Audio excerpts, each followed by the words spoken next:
Hello guys! Hello Cancer! Welcome dito sa aking channel, Kapalaran 888 Cancer. Alamin natin kung anong messages, vibration, gabay energy para sa lahat. This is money, career, financial reading para sa lahat ng Cancer. For the month of May.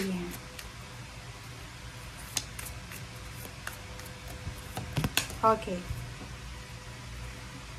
Cancer, storm warning. Storm warning, it's number 10. Tapos na. Diba? So, since money and career yung pinaghahanap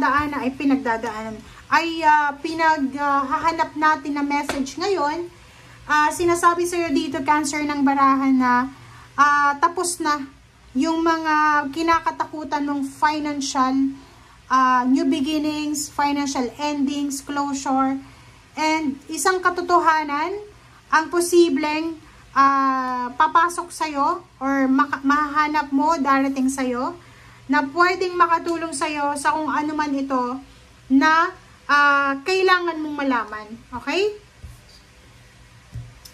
Okay, tingnan natin.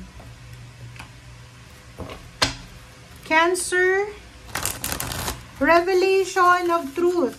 Revelation of financial truth. Parang ganon.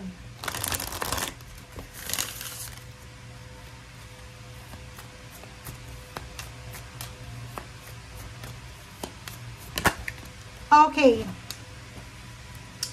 Nakikita ko sa'yo dito, isa sa mga pinaplano mong gawin, is either ano lang siya, habits, or pwedeng mga pinagkakaabalahan mo lang.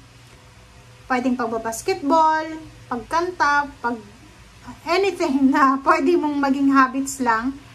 And posibleng ma-inlove ka dyan ngayong May na to. O parang tawag dito, isa sa mga tawag dyan, hobby mo lang, di ba? Pinagkakaabalahan, pansamantalang nagbibigay sa'yo ng kaligayahan, ang posibleng magdadala sa'yo ng pera, ng income. Like for example, pwede mong pagkakitaan, yung pagkanta mo, yung mga diet regimen, diet meal, or so ano pa man. Pag pinost mo siya sa social media, lalo sa Facebook, marami kang makukuha na tao na gusto din na gawin kung ano yung ginagawa mo. So, ngayong buwan ng Mayo, Cancer, sinasabi ng bara sa'yo dito na kumbaga ipapakita sa'yo ng universe kung ano yung pwede mong pagkakitaan na nasa sa'yo lang. Diba? Like nag-iisip ka, ano ba yung pwede kong additional income na gagawin? Hindi mo alam yung ginagawa mo pala sa ngayon, yung simpleng hobby mo ay pwede mo palang pagkakitaan. Okay, Knight of Cups and King of Wheels. Sinasabi ng bara sa'yo dito, if you're single na Cancer, isang tao ang posibleng mag-offer sa'yo ng relationship, and pwedeng ibang lahi siya or pwedeng Pinoy, pero yung relationship na ino-offer niya sa'yo, yung commitment na to, hindi lang tungkol sa emotion, kundi may bonus pa. Pwedeng yung taong ito ay financially stable siya, mapera, mayaman, may trabaho, may negosyo, may ipon, may ari-arian, and sinasabi ng barahan na to na isang financially stable na tao ang posibleng mag-o-offer sa'yo. It's either trabaho yung i-offer or love life.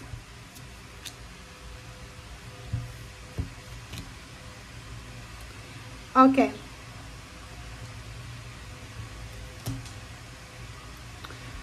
Okay, so nakikita ko sa'yo dito, Cancer, na sobra-sobra kang workaholic. Nandito yung 10 of Wands.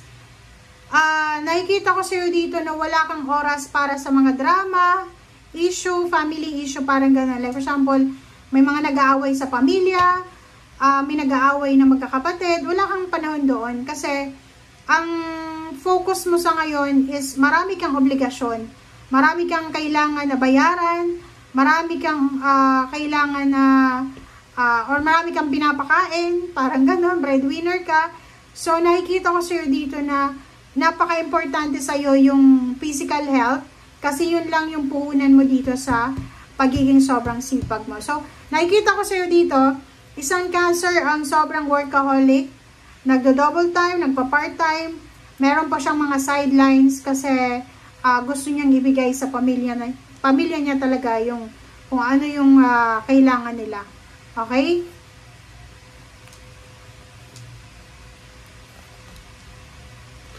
Okay.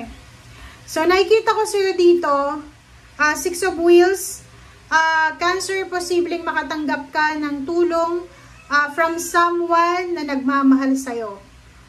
So, yung lovers na yan, hindi lang naman yan sa intimate. Pwede yan na mangyari sa, like, galing sa kapatid mo, galing sa magulang, galing sa ninang, ninong, parang ganon. So, posibleng makatanggap ka ng tulong financial from someone na gusto kang tulungan or ikaw ito na posibleng makakatulong ka sa taong nangangailangan.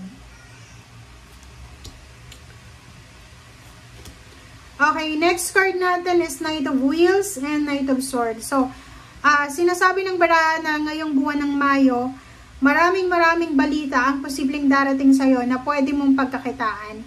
Or ibig sabihin, ang dami-daming mag-o-offer sa'yo ng trabaho, mga part-time job, mga sidelines, parang ganon, sidekicks, pera, source of income, source of money, source of, ano ba yan, new beginnings, source of financial, ang posibleng darating sa'yo.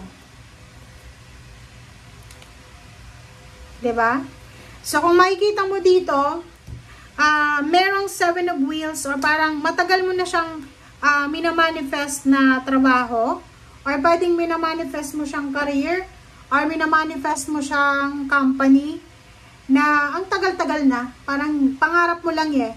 And fortunately, sinasabi ng baraha sa'yo dito na posibleng darating ito.